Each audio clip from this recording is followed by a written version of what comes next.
situation était bonne avec le Rwanda. J'avais reçu une délégation rwandaise ici qui me disait, on parlait des FDLR. Ni Felix Tshisekedi, perezida wa Repubulika Iharanira Demokarasi ya Kongo, arimo araganiriza abanyekongo mu cyo bita communication du président de la République, ababwira umubano w'u Rwanda na Repubulika Iharanira Demokarasi ya Kongo ukuntu waje kuzamo ibibazo, ndetse ahangaha ni nahatangariza icyo agiye gukora nk'uko babibonye muri titre ko yamaze kubona igisubizo gikwiriye ngo gituma umubano w'u Rwanda na Repubulika Iharanira Demokarasi ya Kongo ubasha kuzahuka ukaba mwiza, ariko kandi hakazaho no gukemura ibibazo bishobora kuba bitera ukutumvikana cyangwa se intambara hagati ya M23 ndetse na Repubulika Iharanira Demokarasi ya Kongo. Reka tumwumve rero aravuga mu Gifaransa tugana ku musozo. Uraza kumva nyakubahwa Museveni, perezida w'igihugu cya Uganda, nawe avuga igisubizo bahaye Felix Tshisekedi kugira ngo ibibazo biri mu burasirazuba bwa Repubulika Iharanira Demokarasi ya Kongo birangire. Reka twumve Tshisekedi rero hano aravuga mu Gifaransa, mbashyirire mu Kinyarwanda mwumve gahunda afite ukuntu zimeze naho zerekeza. Avec le Rwanda, j'avais reçu une délégation rwandaise ici qui me disait, on parlait des FDLR à ce moment-là, ils m'ont dit, Monsieur le Président, vous savez, à vrai dire, les FDLR, c'est devenu une force résiduelle. Aravuga ati rero umubano w'u Rwanda na Repubulika Iharanira Demokarasi ya Kongo, ati murabizi ko ari igihe wigeze kuba mwiza, uraryoha rwose, ibihugu byombi birareba nabyo tuvuga ngo kureba nakana ko mujisho. Icyo gihe ibihugu byari bibanye neza. Ati nigeze kwakira delegation y'abavuye mu Rwanda, baraza hano bati turaganira. Ati icyo gihe barambwira bati rwose FDLR, umutwe wa FDLR, ati ntabwo ukiri ikibazo giteye ubwoba cyangwa se gihangayikishije. Ati n'abantu batarenze ibihumbi 2 gutyo, ati ni ibihumbi 2, ari kuvuga imibare yabo. Reka twumve icyo babavuzeho icyo gihe. Composé de moins de 2000 hommes qui ne menacent même plus la sécurité de notre pays. Mais ce que nous craignons, c'est ce dérapage idéologique où dans le discours on vilipende les Tutsis, etc. Je dis mais ça ati rero ati icyo gihe bambwiye yuko FDLR ubwayo ngo itabateye impungenge nyine ko ngari abantu ngo batarenze ibihumbi 2 ngo ntabwo bakimenasa cyangwa se bagitera inkeke ku mutekano w'u Rwanda. Atariko ikibazo gikomeye icyo gihe bavuzeho, ikibazo gikomeye bambwiyeho ni ibirebana n'ingenga bitekerezo iri mu mitwe y'abo bantu cyangwa se ingenga bitekerezo banabibye no mu bantu batandukanye muri Repubulika Iharanira Demokarasi ya Kongo, ari nayo ituma hagenda habaho gutotezwa no kwangwa cyangwa se n'ibikorwa bikorerwa abo mu bwoko bw'abatutsi bo muri Repubulika Iharanira Demokarasi ya Kongo. Inhérent à tout pays, hein, notre pays, c'est 450 tribus. C'est pas que avec les Tutsis congolais qu'il y a des problèmes. Il y a des problèmes même, on l'a vu récemment, pour les Kasaïens, les Luba du Kasaï. Ati icyo gihe nanjye ndarababwiye nibyo koko, ariko ntabwo ari ikibazo cyabo muri ubwo bwoko gusa bafite ibibazo. Ati Repubulika Iharanira Demokarasi ya Kongo igizwe n'abaturage bari mu moko agera muri 450 gutyo numva ari yavuze. Ati amoko atandukanye agenda ahura n'ibibazo. Ati muzi ibibazo byabaye ejo bundi muri Kasai, aho abaruba muri Kasai bagiye bahura n'ibibazo. Reka twumve n'abandi avuga. Au Katanga, c'est pas pour ça que l'Angola, qui a aussi des populations loubaphones, se lève un matin pour dire ça y est, moi je vais au Katanga pour défendre les Luba du Kasaï qui sont menacés. Les Téké et les Yaka ont des problèmes ici. Le Congo-Brazza qui en compte, ainsi que le Gabon, ne se réveille pas pour dire voilà on va défendre les Téké à quoi. Ati rero aho ngaha icyo nshaka kubabwira ni iki, nuko amoko menshi yavugaga mu mazina guhita nibuka bishobora kutabingora, ariko yagaruka ku baruba naho bagenda baturuka avuga ati hari nk'abava muri Angola, abandi bava muri za Congo Brazza n'abandi. Ati aho ngaho ndibaza ntabwo ayo moko yahura n'ibibazo ngo hanyuma ngo ibyo bihugu byombi cyangwa se ibyo bihugu bakomokamo origine yabo, kuko abantu bagiye bafite aho baturutse bitewe n'amateka y'ibihe byatambutse byaba koroni n'iki n'imipaka ukuntu bagiye bayica. Ati ubwo se ibyo bihugu byahita bihaguruka ngo tuje kudefanda cyangwa se kurengera abo baturage bo muri ubwo bwoko bwacu barimo barahura n'akaga. Ati icyo nicyo nababwiye nanjye. Donc c'est totalement farfelu comme histoire. Nous sommes un pays souverain, nous sommes capables de défendre nos propres concitoyens et nous sommes en mesure de les sécuriser.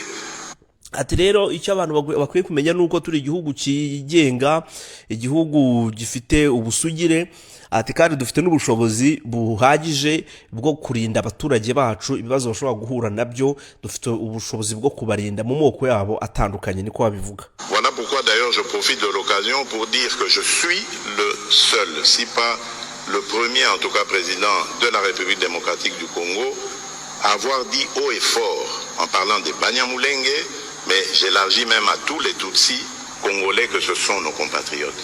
Ati rero ahangaha nagira ngo mbonereho akanya ko kubwira abantu yuko ari igihe jyenyine, yego ntabwo ari igihe gusa, ariko ni njyewe kugeza ubu nka perezida wa repubulika ufite inshingano zo kurinda abaturage no gukora ibishoboka byose, ngahaguruka ngakora iyo bwabaga kugira ngo ndinde abaturage mu moko yabo, mbashakira umutekano babashe kubaho. Atanga kandi nkanaboneraho no kuvuga ku Banyamurenge, abana bo mu bwoko bw'Abatutsi ndetse n'Abanyamurenge muri rusange. Ati nagira ngo mvuge yuko abantu bakwiye kumenya ko ari abaturage bacu, ari abantu bacu, so no compatriote, urumva ko ni bagenzi babo nyine, kumwe bavuga ati mon camarade muri ubwo buryo. Ati ni abantu bacu. Ahangaha rero Tshisekedi noneho yeruye ati ndabemera ko ari abanyekongo, bari abaturage ndabemera, ubwo igisigaye ni ukureba noneho ko bagomba kubaho nk'abanyekongo kuko nkuko n'abandi babayeho. Il y a des Banyamulenge qui sont morts pour cette république et sous le drapeau. Donc j'en ai assez de ce discours qui consiste à discriminer ces populations et à donner ainsi l'occasion à des régimes barbares comme celui. Aha rero niho abantu bose bavuze bati Tshisekedi aboneye umuti koko ibibazo, aboneye umuti impamvu z'ibibazo agenda gahura nazo, avuga ati ndamagana, ndagiriza cyangwa se ndasaba buri wese abantu bagenda bavuga imbwirwaruhame, bavuga amagambo y'urwango, bavuga amagambo y'ivangura ryo kuvangura Abanyamurenge n'abandi bo mu bundi bwoko babavangura. Ati abo bantu ndabiyamirije, ati kuko icyo bitera nta kindi, bituma hari abaprofitira muri ayo magambo mabi baba bavuga, bakaba baza guhungabanya umutekano w'igihugu cyacu. Urumva nyine kwa kundi muri bwa buryo bakunda kuvuga ngo u Rwanda rwarabateye, ariko kandi we arabigaragaza yuko impamvu ngo baba babateye ari ayo magambo mabi bari kuvugana. Yatangiye avuga ko baganiriye mbere, bamara kuganira bakavugira ko u Rwanda ruhangayikishijwe n'ingengabitekerezo ya jenoside igenda ikwirakwizwa muri kariya gace, gatuma abo bwoko bw'Abatutsi bisanga bari menase. Tshisekedi ati rero ndabamaganye abantu bakwirakwiza imbwirwaruhame z'urwango zituma abantu baza kutugabaho ibitero. Ibi byose yabivuze, abantu baca muri comment bati none Tshisekedi aha magambo n'ibikorwa biraza guhura, none niba Abanyamurenge babarasaho ubwo uraza kubigenza gute? Niba abashinzwe umutekano mu ngabo bajyara bakavuga imbwirwaruhame, cyakora uwabivuze ndumva baramuhannye, niko twabibonye mu buryo bugaragara, ubwo yavugaga ngo gushyingiranwa n'umukobwa w'Umututsi ngo ni ukurigusha. Ibyo byose abantu bongeye barabimwibutsa bati Tshisekedi ibi bintu urabizi. Hanyuma baravuga bati noneho bahunze igihugu bari hanze yacyo, bariheze mu buhungiro, abo bantu urabibuka koko mu by'ukuri guca izo mbwirwaruhame nibyo bibuze gukemura ikibazo? Nibyo abantu bamubazaga. Hanyuma ku ruhande rwa nyakubahwa Perezida Yoweri Kaguta Museveni, perezida wa Uganda, nawe afite comment ashyiraho ku bijyanye noneho n'ibyo abaye mu 23 nabo barwanira. Abaye mu 23 bafite ibyo barwanira birimo n'ibingi bya discrimination, n'ubundi bavuga bati turakumirwa, ntiduhabwa uburenganzira nk'abandi banyekongo. Museveni nawe afite ukuntu abibona, avuga ati ariko ubundi ibi bintu biba narinzi, reka twumve Museveni nawe wumve icyo abivuga kuri iyi ngingo. Twumve. But M23 is really a political problem which can be solved by discussion. Ati rero buriya ati Tshisekedi hari ikintu kimwe atajya amenya, ntabwo ajya amenya, unafasha agace nyine kamwe yabigarutseho ko yavugaga ni birebire, naka gace nahisemo gufata kugira ngo nyine mutemo kumva. Ati kimwe mu bintu atamenya nuko M23 ni ikibazo cya kuri politike, ati ni ikibazo cya politike, nta handi hantu nta kindi kibazo rwose gihari kuri bo, ni ikibazo cya politike. Gute rero? Because I don't see the big problem there now. Because this M23,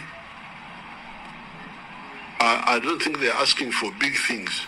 ati impamvu mvuga ko nta kibazo mbabonamo gikomeye ariko mbona ikibazo cya politike nuko ibyo bari abantu bari 23 basaba ntabwo ari ibintu biremereye. Iri jambo ntabwo rivuze vuba ahangaha haciye iminsi ngira ngo muri icyo gihe bafite ibyo basabaga byari byoroheje ariko muri iki gihe noneho byahinduye isura.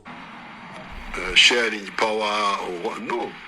Ataba bagabo cyangwa se aba bantu babaye 23 ntabwo bari kurwanira ngo gusangira ubutegetsi ngo bavuye ngo tugabane ubutegetsi ati hoya ntabwo ari cyo barwanira. I hear they are talking about, I have asked them to send me their minimum demands.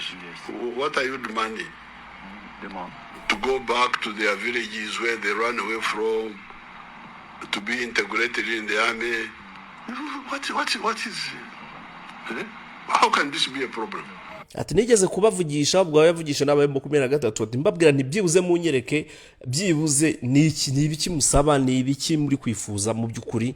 Ati niki se ati ko bambwiye ko icyo bifuza ko ari ugusubira iwabo ku butaka bwabo, gusubizwa mu mavirage mu midugudu y'iwabo abantu bari batuye abagiye bahunga. Ati ndetse no gushyirwa mu gisirikare bakemera ku ingabo zabo zikavangwa mu ngabo za leta. Museveni ati ibyo bintu ni ikibazo ra. So we are encouraging the Tshisekedi, please, these are simple, but you can agree with these people and Ati rero nta kindi kintu turi gukora ubu ngubu cyangwa se twakora usibye kuba umuntu yakwankuraja cyangwa se shishikariza Tshisekedi kuba yategera amatwi kumva ibyo abantu basaba akabibaha. Ati nta kintu kigoye kirimo ahabe namba kugeza uyu munsi ntabwo bikiri kuri uru rwego. Byarenze gusaba ko bajya bahuza ingabo, byarenze gusaba ko basubizwa mu mavirage, hagiye hazamo n'izindi ngingo zitandukanye. Murazibuka hagiye hazamo kurekura bafashwe, imfungwa za politike zafunzwe zigafungurwa na maginga ntizirafungurwa, hagiye hazamo n'ibintu byinshi bitandukanye byagiye biba ku buryo kugeza uyu munsi ntabwo M23 kiragafu kwimvugwa rimwe ngo uvuge ngo ni ikibazo ngo cyoroheje. Umusaza hano yabivugaga bitari byakomera ariko uwo yabwiraga nyine ntabwo yabashije kubyumva muri ubwo buryo bw'ubujyanama bwe. Hari abavuga ko byabaye nko kumena amazi ku mugongo w'imbata, uri imbata inyerera kubi umenaho amazi agahita amanuka uyareba ntitohe ninamenye n'ibyayibaye ku mugongo. Ati rero nuko byagenze tugana ku musozo. Rero uyu muti Tshisekedi abona agiye kuvuguta utuma ibintu by'urwikekwe hagati y'u Rwanda na Repubulika Iharanira Demokarasi ya Kongo bivaho. Murumva uyu muti uri buze gukorogoshora indwara igashira. Hanyuma ibyo Museveni perezida wa Uganda avuga ibi byo haciyemo iminsi ngira ngo ibintu byarahindutse. Ariko se kandi kugeza uyu munsi Tshisekedi aramutse yemeye guha M23 ibyisaba muri ubu buryo bishobora kuba hari icyo byatanga ibintu bigahinduka. Bitubwire muri commentaire uko byumva. Ukomeze ugira ibihe byiza, turaza gusubira mu masaha ari imbere. Ni Bacon of Hope magazine, nitwiringe Imana Patience. Mukomeze mugubwe neza.